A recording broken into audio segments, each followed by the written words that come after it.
Hello, America. I hope you're doing well. Welcome to my review of Love After Lockup, Season 3, Episode. Oh my gosh. I didn't know that it was 2 hours until I turned it on. I was like, damn, this episode kind of long. And I was only 37 minutes in. We're going to run through this very quickly. You know that I also, the timeline isn't adding up, WeTV. What's going on? Huh, WeTV? How is Lindsay and Scott on Corona timeline, but no one else is? Where's the explanation? How is Lindsay and Scott on Corona time and no one else is on Corona time? Speaking of Lindsay and Scott, Lindsay says that she was only in prison at one time, and it was because she had that 98 grams of meth and the firearm, okay? She calls her grandmother and her daughter, and I don't know, she just didn't give me too much happiness vibes when her grandmother was like, well, yeah, once we figure out everything, you know, and if, like, she going to school or if she needs a quarantine, talking about her daughter, then I'll just send her over there and she can just be with you. And she was like, yeah, okay, yeah. And I'm like, huh? You okay? Lindsay gets on my nerves. I don't want to say her personality gets on my nerves, but she just seems like she wants the camera time. So when she was on the plane and she was like, Scott sent me some money and he told me not to go crazy, but don't he know I am crazy? I was just like, okay, ma'am, calm down. So obviously Lindsay has had a few sugar daddies in the past, but she loves Scott, so this is different. Scott knows what hardship is like, losing his son, so that means that he can understand her, because you can't understand her if you don't know what hardship is. She sees him at the airport and she kisses him, and I'm like, girl. Scott said that his lip was supposed to like go down in the season. He said it was an allergic reaction to like food or whatever, and his lip was gonna go down in the season, but like we halfway through the season and your lip still ain't went down. So they went to go see the house. And I was on Reddit, and at first I was like, Lindsay, you got a lot of motherfucking nerves. And I am a little bit like, Lindsay, you got a lot of motherfucking nerves. But, like, that house, what was he doing? What was he doing? Like, I think that it was well within her right to be disappointed, because she had a vision. Well, you shouldn't have expectations. See what happens when you have expectations. She had an expectation of it being like 75% done, when it looked like it's just 25% done. He said this is gonna be Miley Grace's room. Where you mean the garage that still looks like a whole ass garage? Bro, when he showed her that damn closet cabinet thing, and he said it looks just like the picture, okay. So then she you know, gets upset. She's like, I wanted Disneyland, but I got the country fair. And so he's like, you're being really disrespectful right now, you're being really ungrateful. And so she gets angry and he tries to touch her, and she's like, don't fucking touch me. And he's like, I just never knew that she could have such a vast jump in personalities and in her demeanor, and it just really surprised me. Sir, you don't know this woman. You don't know who she is. Why he ain't paint the walls at least? I think obviously this relationship ain't gonna work. Both of them are just dead ass wrong. She wrong for her reaction, like her overblown reaction, and he wrong for that damn house. Okay, moving on. Maurice and Jessica, they done went to Jessica's parents' house. Jessica said, you know, while we're there, let's not tell them that you're, you know, like breaking the law and you're skipping out on parole, or you have left the state. And he was like, yeah, baby, I ain't gonna tell. Why would I tell? Okay, cool. They go in there. Hey, y'all know that I'm skipping. I done skipped the state, right? So she like, what the fuck? So her father and Maurice go outside, and I don't know, man. What? God, y'all, when I tell you somebody cooks in this fucking apartment building this smelly ass food every single day around the same fucking time, and it makes me think my apartment stinks every single time. Like, it just, I don't want to smell this shit. The father and Maurice goes outside, and the father's like, I'm a family man, family guy, American dad, like, respected and don't be doing shit. And Maurice, I don't know if Maurice was sincere or not, but he was just, I always wanted a father, I wanted somebody to tell me what to do. And then the father was like, I always wanted a son, we could go fishing. And I was like, what the hell is this? The Notebook? What is this? What is this? What is this? The Fresh Prince of Bel-Air? Who is he? Uncle Phil? I'm very confused as to what's going on. The mother in the house talking about, he seems like a nice person. He doesn't seem like he's scamming us. Ma'am, I just immediately got annoyed. So Jessica's father says that he needs to go back to California, but Jessica needs to stay there. And he's like, I respect it, That's what I need to do. I gotta do what I gotta do.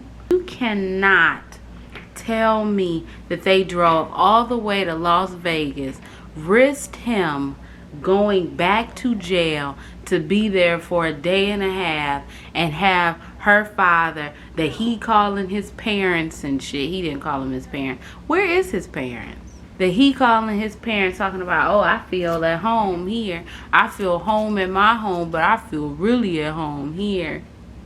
Chill out. I ain't got nothing to say. I'm very confused.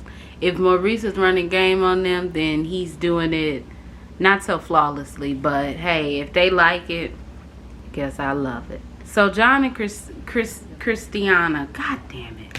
John and Christiana, they are supposed to be taking her job hunting. They decide to go to a restaurant and sit down, and try to steal moments that they can with each other. And all of a sudden, the halfway house employee is at the table talking about, get your ass back to the halfway house. What the fuck? She said, I was looking at an application. He said, how was you looking at an application and the menu was in front of you? Anyway, this John is a piece of shit. John got her, was she late to get into the halfway house, or am I mistaken? She wasn't able to see her mama because John wanted to marry her. She had to see her mother while she was fake applying for jobs. Now John then helped her get a damn ticket, and then limited, like, she can't leave the halfway house for a minute. Then limited her, like, what's it called? Her responsibility. You know what the hell I'm trying to say? I can't remember the word. Then limited, like, what she's able to do. And he's like, I hope that, like, this doesn't push her to the edge and she doesn't start doing drugs or leaves the facility again. You don't care about that woman. Why are we acting like John cares about that woman? Why are we acting like John actually truly 100% cares about that woman? Why are we doing that? Why? Why are we pretending? Let's stop all the games. I know damn well if she went to jail for 8 years, his ass wouldn't be waiting for her. I'm not really going to talk nothing about Trice. Not Tyrese. I'm going to call him Trice. But, I mean, I guess we see that we gonna hear back from, what's her name? Shonda. I don't know, man. He gave Shonda $200, and Shonda, he went to go get Shonda's tag for her luggage, and she was smiling and shit. You know what's crazy is they must not have that much of a storyline, or like Corona must have happened or something, because it's really nothing. Like all we saw was him pick her up yesterday, and then or last episode, and then we saw them like going to the train station. They supposedly spent like 2 hours together, and all we see is her eating chicken in the car. Okay, WeTV, I'm glad that you disappoint me like this. Redhead lady, I really don't know her name. I don't want to know her name. This lady done been through a lot. She done been through a lot. It's not even funny. This lady done been through a lot, and I feel like she ain't went to therapy. She was sexually abused as a child. Her parents, or her mother and her stepfather, sent her away where she was sexually abused. She ain't tell nobody. The only person she told is Dylan. That's why she felt a strong connection to Dylan. And then we meet Dylan, and Dylan is like, you know, I love her. She cool, but like she did get my name tattooed in 4 different languages. And the first tattoo was 2 weeks after he went to prison.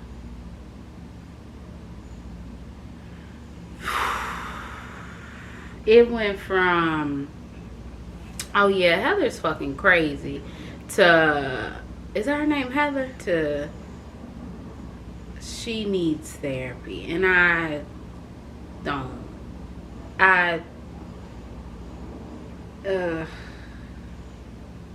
Yikes. What, how do you think it'll end? How do you think putting your whole life and your whole new way of living, putting that into a person, how you think that's gonna turn out? It's not gonna turn out well. This whole Chevelle and Quaylon thing, I don't give a fuck. Chevelle's makeup was too light for her face. Her makeup looked good, just her foundation was too light. Like, who did that? Did she do it? And if she did it, anyway, moving on.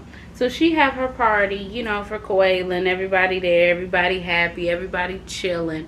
You know, she goes outside and she's like, come on, let's give Quaylon his present. It's the car. He's like, oh, wow. I want to take it for a spin, but I ain't even got no license, so I'm not going to. So then the two mothers sit down, and y'all, they was acting good. No, they was acting good. They was giving me their best performance. When I tell you, both of them watch Real Housewives of Atlanta, because they was giving me performance. They were giving me performance, I will say that. But you know what they were giving me? I'm laid on the couch because I'm just lounging right now. Anyway, they were giving me very much of a performance. I think your daughter is bribing my son. No, I think your son is using my daughter. My son wouldn't do that. Well, my daughter wouldn't do that. Oh, for real? Oh, for real. Well. I was like, okay. Then we see D-Mark go outside and talk to Quaylon, and he like, nigga, I don't think you gonna be there. Huh? I don't think you gonna be there. What you gotta say? What you gotta say, little nigga? You gonna be there for her? And he was like, you might not think I'm gonna be there, but I am gonna be there. And he was like, I don't think you're gonna be there. Then what topped it off for me, to put the icing on the damn cake, was Chevelle and his sister. Like, you know, that's my little brother. I don't want anything to happen to him. You know, you putting him in a situation that's dangerous. You know, like, if anything happens to my brother, I'll kill for him. I'll die for him. Me, you gonna have a problem. If anything happens to your brother and I didn't do it, then I don't know who you're talking to, ma'am. If I didn't chop your brother in the knee with a machete, then you ain't got shit to say to me. You ain't got shit to say to me. I ain't do nothing to your brother. If your brother go out and start gang banging, whose fault is that? And she looked just like her mother, so maybe that's why she talking that same shit her mama was talking. Anyway, why did Chevelle buy this man a car and he ain't got no license? Last and least, I don't know why I saved this for last. I have no idea why I saved this for last, but I do want to talk about her saying that she drank hand sanitizer. Okay. It was weird that she said that she drank hand sanitizer. You know, she put some Kool-Aid in it, a whole bunch of Kool-Aid. She said that she drank hand sanitizer to get fucked up. But also she said that 3 months ago she did heroin. So what I'm saying is they have the real drugs in there. And even though, I mean, like, it's like, what was the point of the hand sanitizer? At this point, I just much rather you do the actual thing than to drink hand sanitizer. That's why she messed up. That's why she messed up. Because she drinking hand sanitizer with Kool-Aid pack. I don't give a damn. Okay? There would not be a time in my criminal life, in my criminal prison career, where I would be like, man, pass me that hand sanitizer. No. I'd be drinking the toilet wine. I'd be drinking the toilet wine before I unscrew Germ-X and drink it. Anyway, she gets home because she wants to know why the card was declined. And Sean is just, he's like, I don't know. And she's like, did you call? And he was like, I wasn't able to call. You had the card. So I wasn't able to get the number. And she was like, you couldn't Google it? Why is an inmate telling you to Google it? And he's like, my phone was messed up. Okay. He says that he created a monster, you know. But I don't know, he didn't say in his confessional that he did it on purpose. So I guess it's a mystery as to how the card was declined. She needs to know that he's going to stop lying, because what's done in the dark will come to light, and she will always find out. So then Sean and his friend go and pick out Destiny a wedding ring. And his friend is like, are you dumb? And he's like, yeah, man, I really love her. I've never felt this way about a woman. And his friend said, Kelly pushed out 6 babies for you. You ever felt like that about her? He said, no. See, ladies? You see? Come here. Come here. Come here. See? You see? These niggas is just that. Bitches. So they get a ring. The ring is $2,000. She comes home. She done spent $200 on bathing suits. $300 at Victoria's Secrets. $200 on bathing suits. $300 at Victoria's Secret. This has to be a joke. This has to be a fucking ha joke. Then she be going to the casino, and he was like, why you keep going to the casino? And she like, it brings me happiness. Kelly calls Sean. Sean then puts the phone on speaker. Destiny goes outside, hears the phone call. She says, I'm fucking done. Give me a plane ticket back home, because I'm done, dude. It's over, dude. I'm done. Dude, no, dude. No, dude. You can have that relationship, dude, because I'm done. I'm fucking done. And I knew something was going to happen. WeTV put, if you or someone you know is suffering from domestic violence, call this number. And I said, okay, somebody going to get slapped. Somebody going to get slapped, because that's the only reason why they put that damn. Why? First of all, how? Did she walk over to the car and slap him? Now, if I would have maced you in your face, I would have been wrong, right? By mace. By mace. Anyway, she's like, I don't understand why they need to have a relationship. I don't understand why they need to talk. Like, that's not cool. Like, that's disrespectful. Like, you do know they got 6 kids, right? And then Sean is like, well, you know I gotta have a relationship. You ain't gotta have no relationship with her. Okay. I really hope Sean is watching these episodes. And I hope he can open up his eyes. Because this man is delusional. Anyway, I don't know what else you want me to say. It comes back in October. I wouldn't be surprised if Destiny was back in jail. I wouldn't be surprised if Destiny was back in jail, if Dylan was back in jail, and if Lindsay was back in jail. Anyway, I'm done. So if y'all like this review, you can like, comment, and subscribe. You can follow me on Instagram, Twitter, or visit my website. My name is Brielle. I make beats, I sing songs. If you like what you see, come on along. Bye.